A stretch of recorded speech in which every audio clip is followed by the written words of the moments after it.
Hey guys, Argent here. So, I saw this movie last week, but I haven't done a review until now. And there's two reasons for that. The first is I've just frankly been too busy. I've had to do a lot of unpaid overtime, so I just haven't really been around to film one.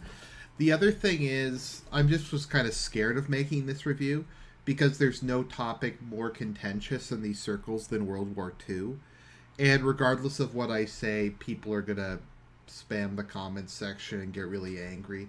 So I'm going to avoid talking about any of the political aspects of it, but I'm sure I'll still get a bunch of essay responses. So I guess first off, did I like the movie? Should you see the movie? I'm just going to come out and say it. I give this movie a 10 out of 10. This is one of the best movies I've ever seen. I was astounded when I watched this, just how good this film was. This film was frankly incredible, and I highly recommend to go see it. So, what makes this movie so great? Well, I think Nolan, I'm trying to think of how to describe it. I think he really understands how to make a film in a complete way. He's very good at taking all the aspects of the film and integrating them flawlessly into what his vision was. And I think Dunkirk kind of shows his maturity as a director. He's taken, I think, the lessons he learned from making Interstellar and The Dark Knight Rises. Now, I love both of those films, but those films at times lacked a little bit of focus. And here we kind of take what he did in The Dark Knight, and it's just 100% focus on the point he's trying to make and what he's trying to achieve. And in every aspect of this movie, from the acting to the script to the ensemble nature and especially the music, is designed to give the same overall. It's all designed to contribute to the core theme of this movie. Now, when Nolan was interviewed, he said, "This is not a war movie. This is a suspense movie."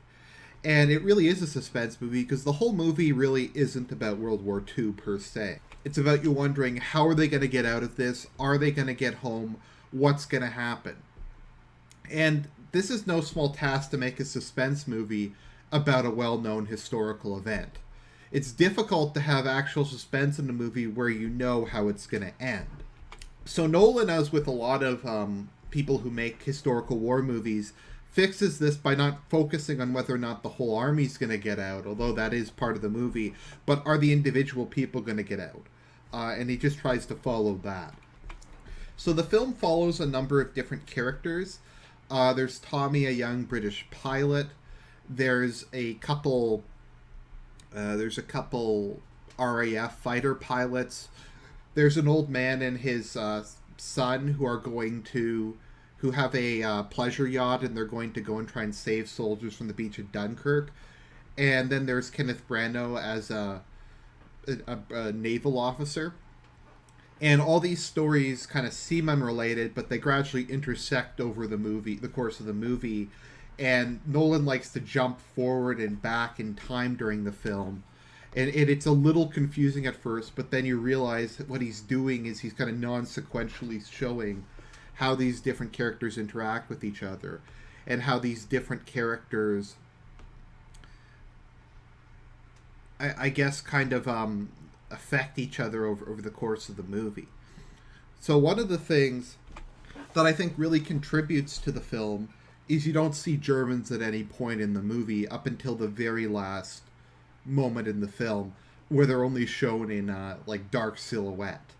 The Germans in this movie are kind of this unseen force. At the beginning of the movie, as Tommy's running through Dunkirk, they shoot his comrades down. You can't see them though. You can see the planes they're in. You can't even see the U-boats, but you can see these planes, and the planes are kind of more like monsters in a movie. Well, I mean, it is a movie, so obviously they're like monsters in a movie, but you know what I mean.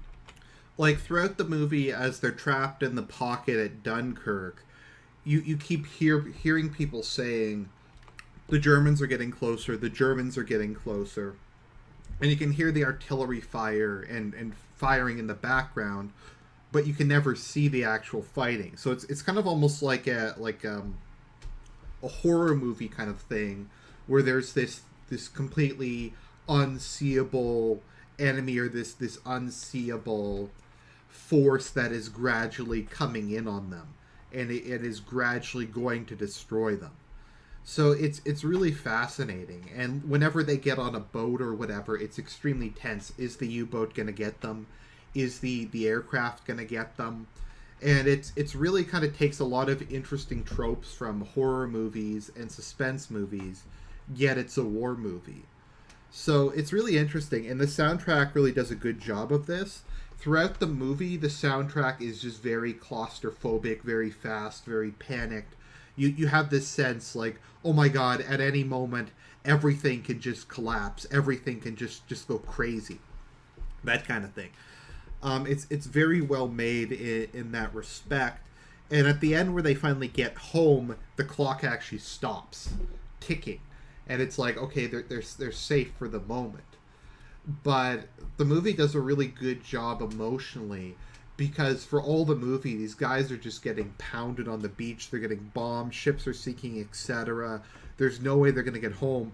And then near the end, you just see the armada of all the British shipping and pleasure boat, fishing and pleasure boats show up, and they're just there, and they're there to save the guys. And I started crying. Just it was such an emotional, beautiful scene, and there's just a lot of very good cinematography that tells the story without relying too much on dialogue.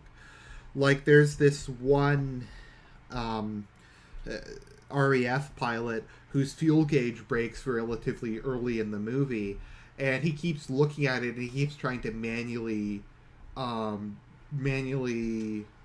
figure out how much fuel he has, and it's part of the ticking clock because he doesn't know how long he's going to be there.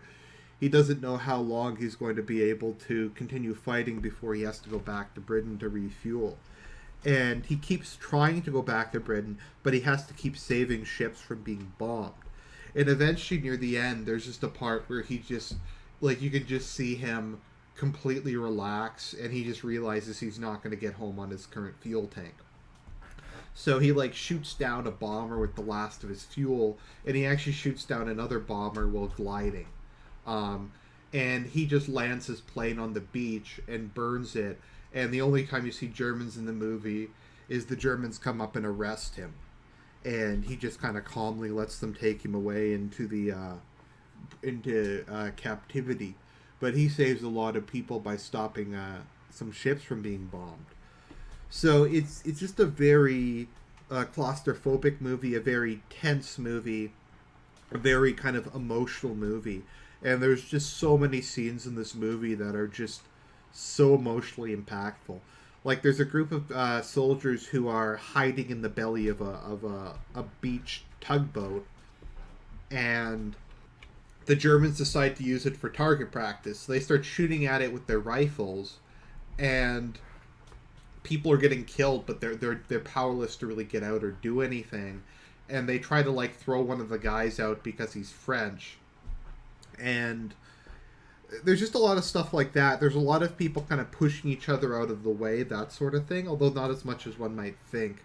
But kind of any amoral actions the soldiers take are there because any action the soldiers take is kind of very much kind of justified in the movie, or rather viewed as understandable, because they're so afraid, they're so panicked, they just want to get out. Everyone just wants to get back home. So overall, I guess those are kind of some of the main points I wanted to make. It's an excellently done movie. When this movie was announced, I was like, oh, come on, Nolan. Like, do we need another World War II movie? But he justified this movie's existence by making it in a very unique way. Some people are already calling this the best war movie ever. I don't know if I'd say that, but it is an excellent movie. I give it 10 out of 10. I highly recommend you go see Dunkirk. It's probably a shoo-in for my movie of the year. But yeah, I'll talk to you guys later.